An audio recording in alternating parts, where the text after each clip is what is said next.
basic conceptual terms related to medical laboratory quality management, quality assurance, and how to differentiate it from quality control.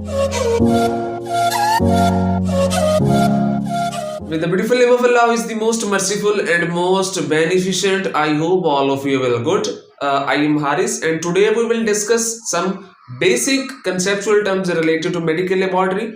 Today we will discuss a quality management system. We will see what is quality assurance and how to differentiate it from quality control. So first of all, we will start from quality management system. Quality management system basically is not an individual as a limited thing. It is a broad and wide term of any institute. Quality management system is the management or insurance of all of the steps that you do in your institute. For example, first of all, for the explanation, I will discuss what is basic aim of quality management, quality assurance, and the quality control. अब आप किसी भी institute के example को लेके चले, for example you are going to take an example of hospital.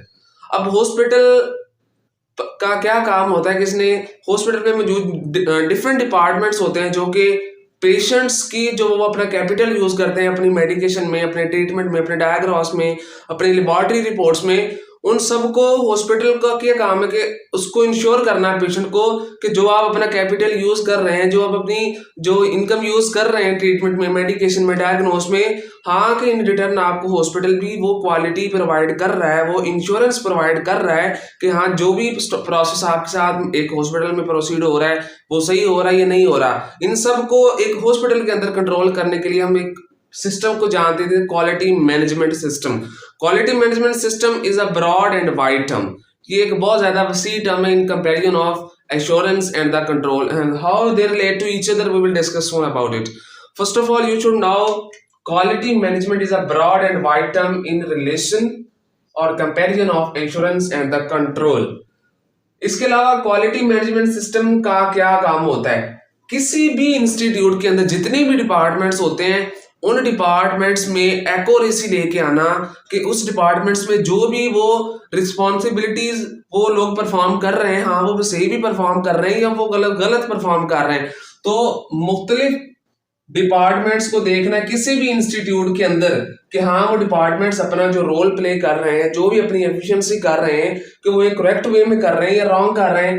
तो इन सब को डील हम एक सिस्टम के जरिए करते हैं, एक इंस्टीट्यूट का सिस्टम जिसे हम कहते हैं, this is called quality management system. Quality management system deals with all of the departments of any institute. For example, we are taking an example of hospital. अब हॉस्पिटल का काम क्या होता है कि इसने पेशेंट को ये श्योरिटी प्रोवाइड करनी होती है कि we are medicating diagnosing you in proper way. तो इस प्रॉपर वे को मेंटेन करने के लिए हम एक सिस्टम को लेके चलते हैं, this is called quality management system. For example hospital के अंदर मुख्तलिफ डिपार्टमेंट्स होते हैं, रिसेप्शन होती है जी, आपके पास पेशेंट आता है रिसेप्शन के लिए कि हाँ मुझे ये प्रॉब्लम है, मुझे इस डॉक्टर की अपॉइंटमेंट चाहिए. तो इस रिसेप्शनिस्ट का क्या काम है कि पोलाइट ग्रीटिंग वे के साथ पेशेंट को डील करे. अब ये डीलिंग विद पेशेंट भी आपकी क्वालिटी मैनेजमेंट सिस्टम में ही आती है, ठीक है ना. मतलब कि पेशेंट का आपके हॉस्पिटल के अंदर आ जाना, वहां पे आके सारी एक्टिविटीज परफॉर्म होना, मेडिकेशन होना, डायग्नोस होना, लेबोरेटरी रिपोर्ट्स होना, जो भी होना, और जब तक पेशेंट हॉस्पिटल से आउट या बाहर नहीं चला जाता तब तक उस पेशेंट को ये इंश्योर करवाना कि हम आपके साथ जैसे भी डीलिंग कर रहे हैं, आपकी जो भी एक्टिविटीज परफॉर्म हो रही हैं इंडायरेक्टली आपके हॉस्पिटल में, मेडिकेशन हो रही हैं, जो रिपोर्ट्स आपकी हो रही हैं लैब के रिलेटेड, वो इंश्योर हो रही हैं, वो गलत नहीं, they are going in the correct way. So इन सब को डील करने के लिए हम क्वालिटी मैनेजमेंट सिस्टम कहते हैं. क्वालिटी मैनेजमेंट सिस्टम किसी भी इंस्टीट्यूट के डिफरेंट डिपार्टमेंट्स को ये इंश्योर करवाना कि वो जो डिपार्टमेंट्स हैं अपनी अपनी जो एक्टिविटीज परफॉर्म कर रहे हैं, they are going in the correct way, they are not going in the wrong way. तो इस करेक्टनेस को इंश्योर करना, इंप्लीमेंट करना डिपार्टमेंट्स में, किसी भी इंस्टीट्यूट में एक सिस्टम होता है जिसे हम क्वालिटी मैनेजमेंट सिस्टम कहते हैं. क्वालिटी मैनेजमेंट सिस्टम होता ही है कि किसी भी इंस्टीट्यूट के डिफरेंट डिपार्टमेंट्स हैं, वो अगर अपनी जो एक्टिविटीज हैं एक एफिशिएंट वे से, एक प्रॉपर वे से परफॉर्म करेंगे, then they are going good for the patient. So now we will discuss about quality assurance. Quality management एक बहुत वाइड और ब्रॉड टर्म है. Quality assurance हर डिपार्टमेंट की अलग होती है. ये सारी हमने पढ़ी क्वालिटी मैनेजमेंट सिस्टम. अब इस डिपार्टमेंट की क्वालिटी एश्योरेंस और होगी, इसकी और होगी, इसकी और होगी। We will discuss about laboratory कि लेबोरेटरी में हम क्वालिटी एश्योरेंस क्या है और हम इसको कैसे इंप्लीमेंट करके पेशेंट को इंश्योर करवा सकते हैं कि आगे आपकी जो पेशेंट है उसकी जो लेबोरेटरी जो लैब रिपोर्ट्स हो रही हैं वो एक एफिशिएंट वे से हो रही है या नहीं हो रही। So now we will see about quality assurance of laboratory. So now we will see about quality assurance, laboratory department of the hospital, laboratory department of the quality management system. Quality assurance को हम अब laboratory department में implement करके देखेंगे कि laboratory वे से हम अपनी पेशेंट को किस तरह क्वालिटी प्रोवाइड कर सकते हैं। सो उससे पहले हमें पता होना चाहिए कि जो हमारी लेबोरेटरी होती है इसको हम तीन हिस्सों में डिवाइड करते हैं। First of one is pre analytic, analytic and post analytic. ये तीन डिफरेंट डिपार्टमेंट्स के अंदर फर्दर सब डिपार्टमेंट्स होते हैं जिसमें आप जो पेशेंट के सैंपल्स आते हैं उनको रिसीव करना, उनको प्रोसेस करना और रिजल्ट्स आउटपुट रिपोर्ट्स की फॉर्म में देना। ये आपके लेबोरेटरी के फर्दर थ्री सब डिपार्टमेंट्स आ जाते हैं। सो फर्स्ट ऑफ ऑल तो हमें क्वालिटी एश्योरेंस लैब के हवाले से पता चल गया कि जब पेशेंट आपकी लैब के अंदर आया, अंदर आने के बाद उसने फ्लेबोटमी आप उसके साथ परफॉर्म हुई, सैंपलिंग हुई, सैंपल ट्रांसपोर्ट हुआ, सैंपल ट्रांसपोर्ट होने के बाद उसकी प्रोसेसिंग हुई एनालिटिकल एरिया पे। एनालिटिक एरिया पे प्रोसेसिंग के बाद क्या होगा कि जो रिजल्ट्स होंगे वो आपकी पोस्ट एनालिटिकल जो डिपार्टमेंट उसमें जाके, क्या अब ये डिपार्टमेंट्स हैं क्या, ये अभी हम देखेंगे कि अब पोस्ट एनालिटिकल डिपार्टमेंट में चली जाएगी। जो भी रिजल्ट्स आएंगे प्रोसेस एरिया से जो पेशेंट का सैंपल आया था उस डिपार्टमेंट से फर्दर आगे पेशेंट्स को रिपोर्ट्स हैंड ओवर हो जाना और पेशेंट का लेबोरेटरी से बाहर चले जाना। ये सार जब से पेशेंट आपके लैब के अंदर आया और जब बाहर गया रिपोर्ट लेकर, इस सारे प्रोसेस में पेशेंट को क्वालिटी प्रोवाइड करना कि हाँ भी आप सैंपल आपका आया था, हमने अच्छा प्रोसेस किया, अच्छे तरीके से हमने रन किया। तो इस श्योरिटी प्रोवाइड करने के लिए हम लैब में इस सिस्टम को देखते हैं जिसे हम क्वालिटी इंश्योरेंस कहते हैं, ठीक है ना। सो फर्स्ट ऑफ ऑल तो पता चल गया कि पेशेंट का आने से लेके जाने तक जितने भी हमने उसके साथ डीलिंग की है वो एक एफिशिएंट वे से की है और इसको हम क्वालिटी इंश्योरेंस से मजीद एफिशिएंट कर सकते हैं। अब वापस आ जाए तीन डिपार्टमेंट्स के अंदर, सब three departments of the laboratory, and now will implement quality insurance in all of these three sub departments. First of all analytical area, start से लेके चलते हैं कि पेशेंट आपकी लैब के अंदर आ गया है, उसने आके आपको जो डॉक्टर ने उसको प्रिस्क्रिप्शन की है जो लेबोरेटरी टेस्ट की, वो भी आपको बताएगा कि हाँ भी ये मेराटम टेस्ट करना है।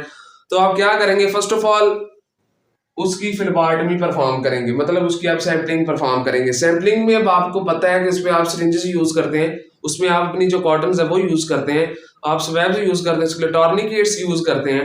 आप उसके लिए जो टेस्ट होगा उसके रेलिवेंट कंटेनर यूज करेंगे। अगर आप एंटी कोगुलेंट ब्लड आपको चाहिए तो आपको एक स्पेसिफिक कुछ एक्सटेंट एक कोगुलेंट होते हैं जो कि आप एक्सटर्नली भी ऐड कर देते हैं कंटेनर्स के अंदर। तो इन सब की श्योरिटी कि हाँ जो सिरिंज थी आपकी वो ठीक है, वो किसी तरीके से कंटेमिनेट तो नहीं है, जो कंटेनर आप यूज कर रहे हैं हाँ भी जो इसमें एंटी कोगुलेंट्स मौजूद है वो एक्सपायर्ड तो नहीं हो गए। अगर ये एक्सपायर हो गए तो जो ब्लड आप लेंगे पेशेंट का वो इट्स मीन कि वो खराब हो जाएगा। सो ये तो आप पेशेंट को क्वालिटी नहीं प्रोवाइड कर रहे, ये आपका हो गया। इसके अलावा जो आप सैंपलिंग परफॉर्म कर रहे हैं हाँ भी वो एफिशिएंट वे से कर रहे हैं या नहीं, ब्लड की सैंपलिंग आप परफॉर्म कर लेते हैं। इसके अलावा अगर आपने बॉडी किसी और फ्लूइड की सैंपलिंग परफॉर्म करनी है तो आप बाकायदा पेशेंट को ये बताएंगे कि हम आपके साथ ऐसा ऐसा प्रोसेस करने जा रहे हैं, तो आपने पैनिक नहीं होना। तो इन सब चीजों को हम प्री एनालिटिक में समराइज करते हैं और क्वालिटी इंश्योरेंस से इसको फर्दर जो मैग्नीफाई और मैग्निफिशेंट किया जा सकता है। उसके बाद आ जाती है labelling is one of the main problem in the pre analytical area. अब यहीं से अगर आपने पेशेंट की जो सैंपल था उसको लेबल ही गलत कर दिया है तो कैसे आप क्वालिटी प्रोवाइड करेंगे, आप तो उसको गलत या किसी और पेशेंट के रिजल्ट्स प्रोवाइड कर देंगे रिपोर्ट्स के अंदर। इसके अलावा जो आप सैंपल आपने लेना है वो आपने सफिशिएंट लेना है। For example you are going to take sample of PT and APTT, आप ब्लू वाइल में ले रहे हैं तो आपको उसमें एटलीस्ट 2 ml ब्लड चाहिए, स्पेसिफिक ब्लड है कि उसमें आपने 2 ml ब्लड ही लेना है। तो आपने कम ज्यादा ब्लड नहीं लेना, जितना चाहिए उतना लेना है। अगर और एग्जांपल लेने आज आप ब्लड कल्चर का सैंपल ले रहे हैं तो आप sufficient amount of blood culture के लिए सैंपल लें कि जो आपके कल्चर में प्रॉपर आपके लिए यूजेबल हो। उसके अलावा जाते हैं ट्रांसपोर्ट ऑफ सैंपल। अब कुछ लेबोरेटरीज ऐसी होती हैं जिनके सिर्फ कलेक्शन सेंटर्स होते हैं, they transport their samples to the analytic and main laboratory. तो ट्रांसपोर्ट भी आपने सैंपल के एफिशिएंट वे से करनी है कि अगर आप सैंपल आपका फॉर एग्जांपल सीबीसी का सैंपल है और आपने इस जगह से इस जगह पे लेके जाना है, तो इस जगह से इस जगह तक ले जाने के लिए आप एक ट्रांसपोर्ट मीडिया प्रोवाइड करते हैं। जो सैंपल है उसको प्रॉपर टेम्परेचर प्रोवाइड करेंगे। इस तरह की मतलब इन्वायरमेंटल जो ऑप्टिमम्स है ना वो आप सैंपल को प्रोवाइड करेंगे और ट्रांसपोर्ट करेंगे from collection area to analytical area.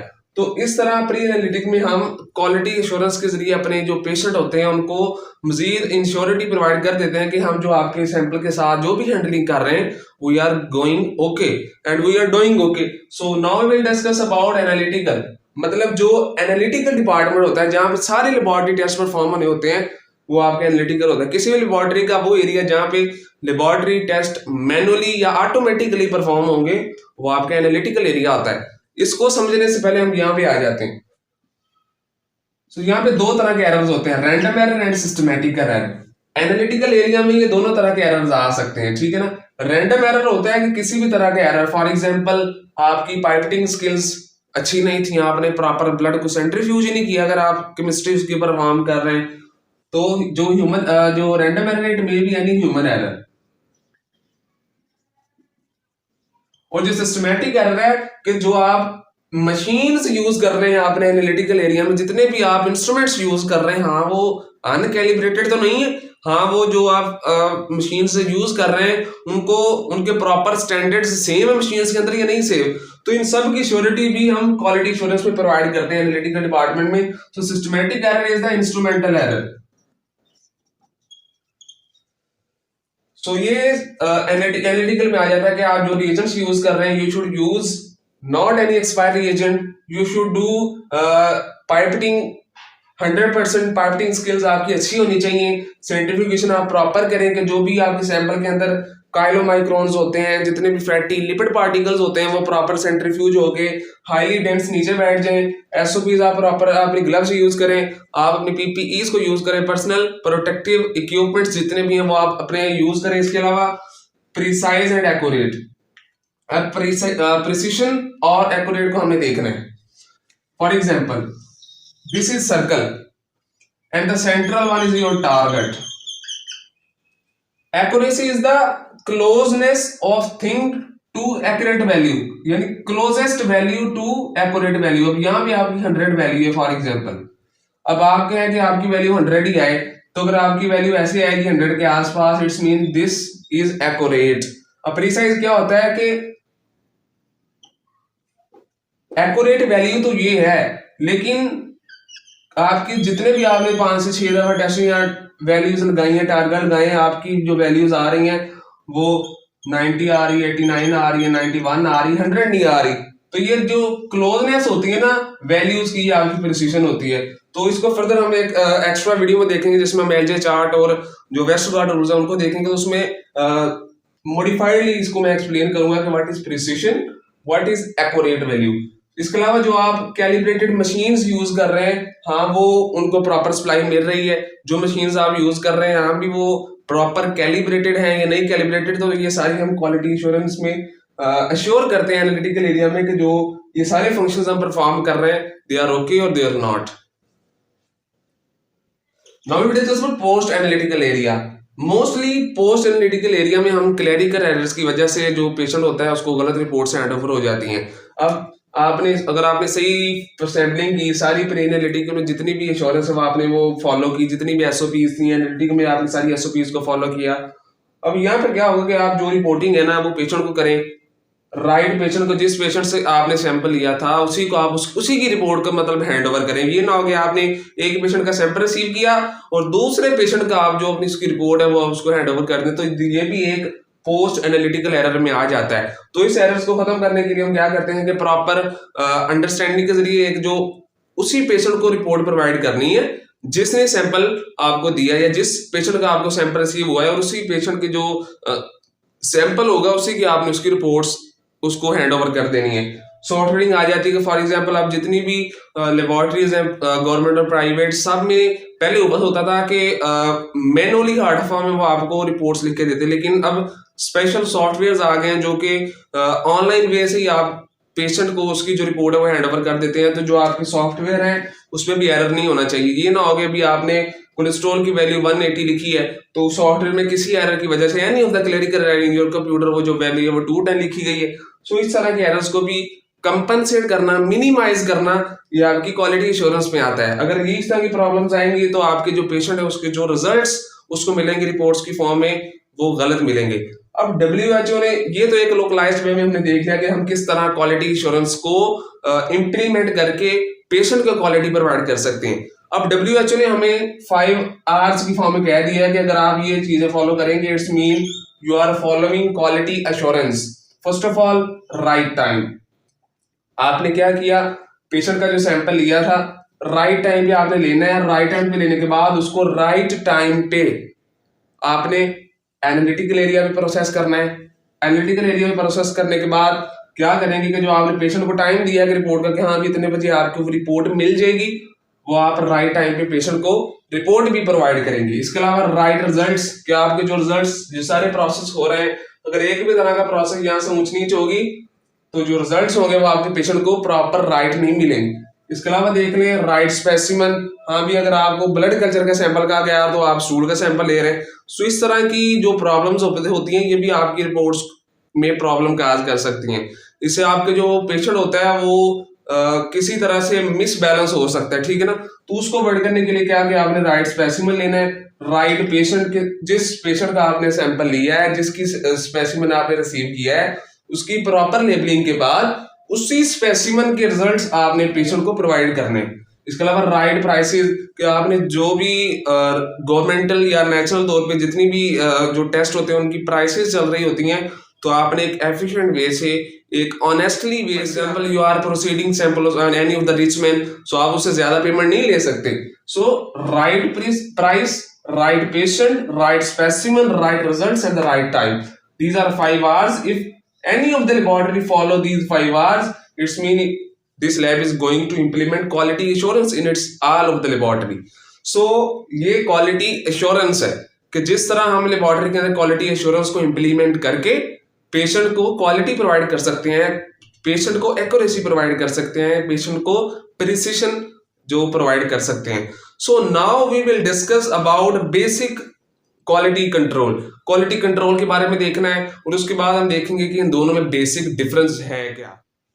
Now we will see about quality control. सबसे पहले हमने क्वालिटी मैनेजमेंट सिस्टम को देखा कि किसी भी इंस्टीट्यूट के सारे डिपार्टमेंट्स को मैनेज करना और ताकि वो जो डिपार्टमेंट्स अपनी जो एक्टिविटीज हैं वो सारी एफिशिएंट वे से परफॉर्म करे, वो क्वालिटी मैनेजमेंट सिस्टम में आती है।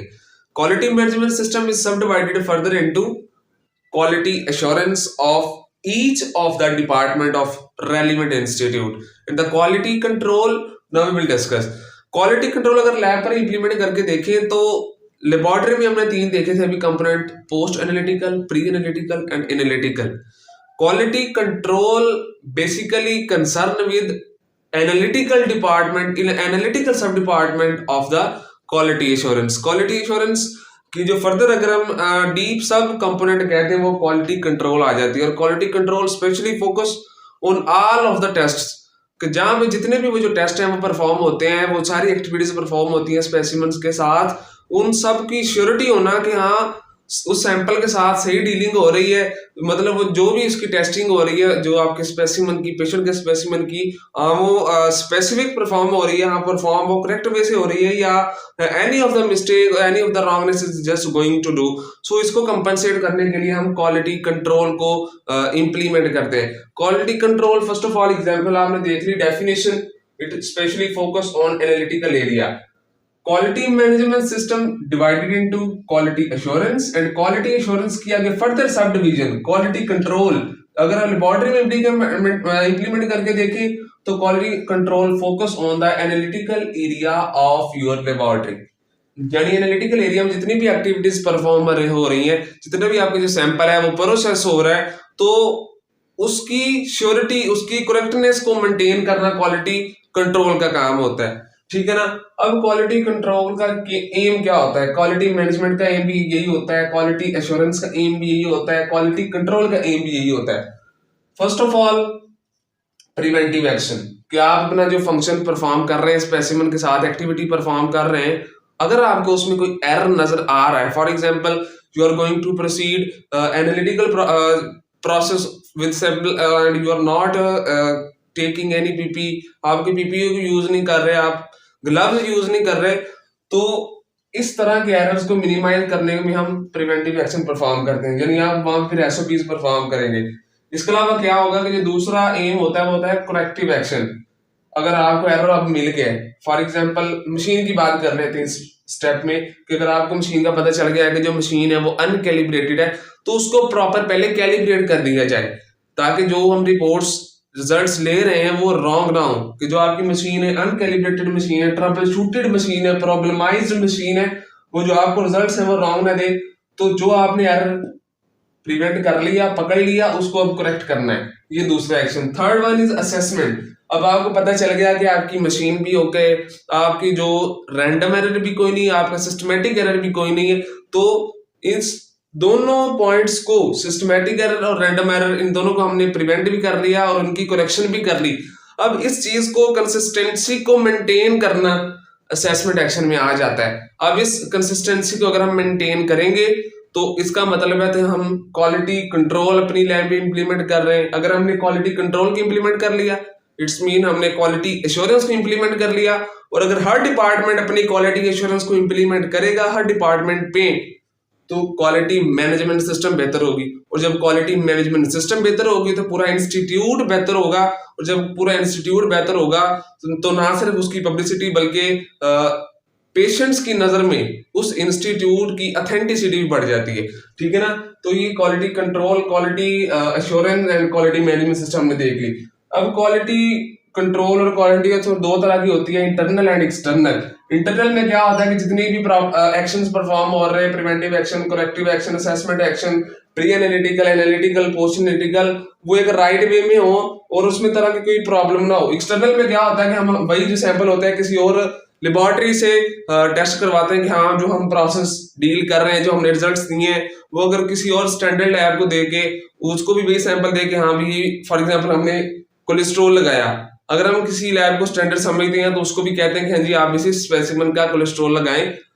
तो एक्सटर्नल में हमें कंपैरिजन मिल जाता है कि हाँ हम जिस चीज को स्टैंडर्ड बना के चल रहे हैं, क्या हम वैसे ही रिजल्ट दे रहे हैं या हम गलत रिजल्ट दे रहे हैं। तो इस वजह से हम किसी एक्सटर्नल लैब को, out of the building lab को एज अ स्टैंडर्ड कंपैरिजन के लिए हम अपना जो स्पेसिमेन होता है उस लैब में भेजते हैं। अगर तो दोनों के जो रिजल्ट्स होते हैं वो आसपास आ जाए, it's mean you are going good, you are following quality control, you are following quality assurance, and all of your institute is going to with quality management system and your institute is going to good. So this was all about quality management system, quality assurance, quality control. I hope you will get something new from this video. I tried my best to explain here quality. Thank you so much guys.